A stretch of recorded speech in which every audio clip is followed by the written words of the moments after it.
What do CEOs need to know about sales these days? A lot. Outdated sales strategies and tactics plague most companies today. Listen to what innovative CEOs and experts have to say about how to change all that with Sales Talk for CEOs.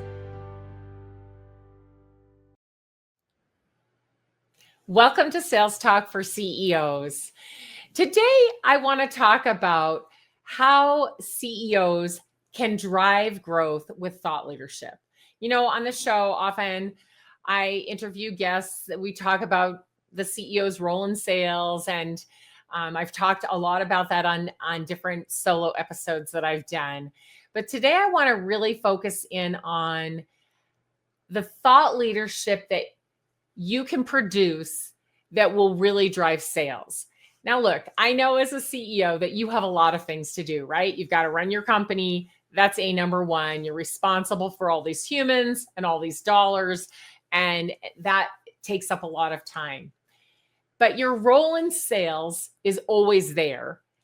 And, you know, it does change, of course, as your company matures, but you've got to take a look at where are you now today, right? So wherever you are in the life cycle of your company, think about what your role is. And certainly you have a role in the strategy and helping the team come up with the sales strategy, but you also have a role with customers and prospects, especially when there are lots of dollars at stake, right?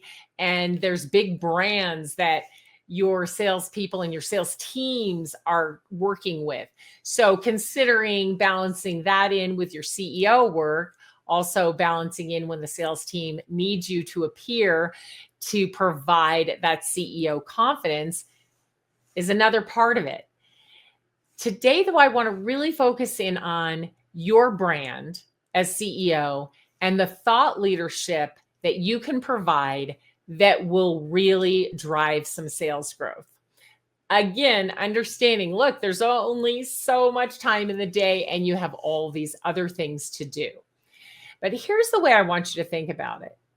If you could make sales easier for your team, would you? Of course you would. Of course you would. We want sales to be easier, but sometimes we wind things up and twist them a bit in a way that makes sales harder. Things that make sales harder is not targeting your audience, not really pinpointing enough, right? Who you're going after, not selling to the people that are most likely to buy, right? Anytime we're trying to sell to people who are not that highly likely to buy, we're making sales harder. So when we target right at those people who are most likely to buy, we're making sales easier. And that's part of what your strategy should do and what your team should implement. And then, you know, sometimes we make sales harder by using really old sales methodologies that just aren't working anymore. So cold calling, yes, of course it still works. It's just kind of diminishing returns, right? The volume is so high to get a very small return. I'm not saying you shouldn't do it, but it is hard today, right? When we're cold calling, especially into certain industries like tech. So what can you do to make it easier? That's what I always want you to be thinking about. What can you do to make it easier? And your brand and your thought leadership is one of those things you can do to make it easier.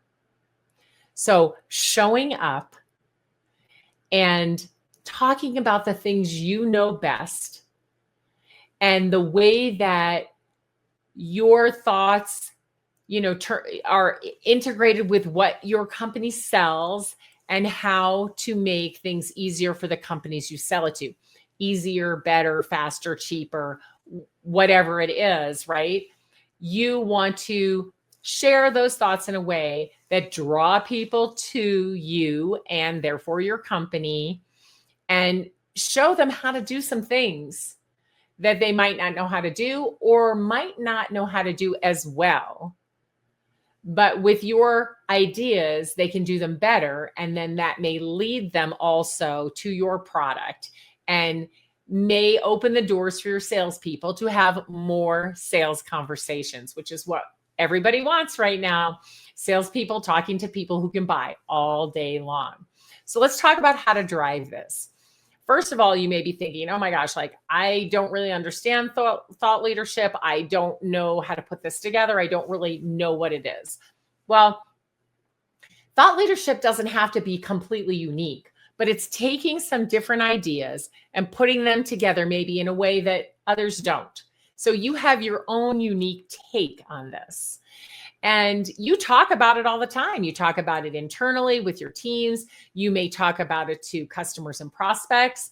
And so you just have to think about the things that really light you up and get you going and that you could really talk about for days because you know they're so important in this marketplace right now. And you know that if people knew or understood these things, they would be able to do what they're doing better than they do today. That's really the kind of ideas I want you to think about. You don't have to come up with something brand new. You need to talk about what you know best. Now, where are you going to talk about these things? Where does this information go? Well, first, let's get it all collected, right? And maybe you have 3, 4, or 5 topics that you want to talk about. And you're going to repeat those over and over again, but maybe in some different ways. So once you get those topics down, that are, again, the things that really light you up, the things that you know really well, the things that you want everybody to know, right? You're going to want to share those in different ways. So obviously the first way is, or maybe not so obviously, within your own company. Talk about those things with passion when you get your whole team together, when you get the whole company together. Share these ideas, these thoughts with your own team internally, right? Let them see that passion. Let them hear those ideas. Let them, think about, right, the bigger picture with you. And they may even come up with some more ideas they'd like you to talk about, things that they know you know really well. So sharing internally is where we start.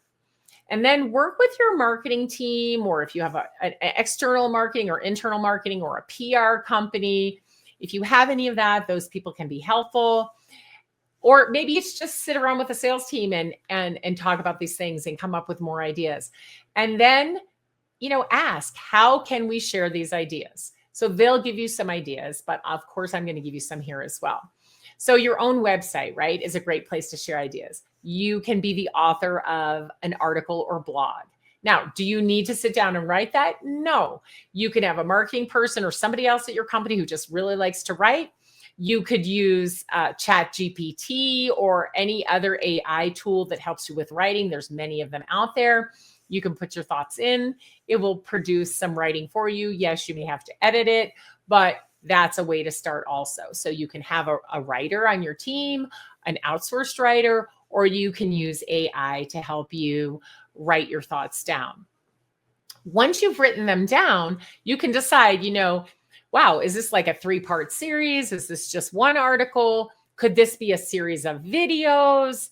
What can I do with this content? And so I'm going to recommend that you do several things. I'm going to recommend that you make some videos. And again, if this is something you haven't done before, you may need to get some help, but it's also okay to just pick your iPhone up and talk to it, right? And that's okay too, because that format works really well on social media. But however you decide to do it, right? So you're going to make some short videos. They can go on YouTube, they can go on LinkedIn, Instagram, they can go on your website. But videos are great. People see you, they see your smile, they see your enthusiasm, and they hear you talking about important things that you're passionate about, that light you up, that will help them do something better, right? So those videos can be amazing. And then again, you can just use the articles as a blog or a post on LinkedIn. You can put them in the newsletter section of LinkedIn and the article section of LinkedIn, on your website. There's lots of places to publish these things, and even maybe an industry magazine that that your customers and prospects are reading. You might submit something there. Okay. So videos and written content are great and can be reused in many different ways. And then I want you to think about possibly talking in public, right? Giving a talk on your topic or being interviewed on your topic.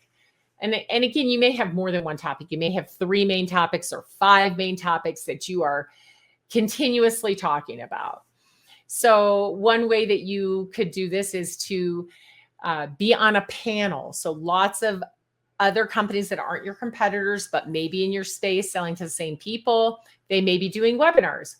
You can have your marketing team reach out or someone on your team reach out, your executive assistant, to see if you could be on one of their webinars and be a panelist, or be on one of their webinars and be interviewed, right?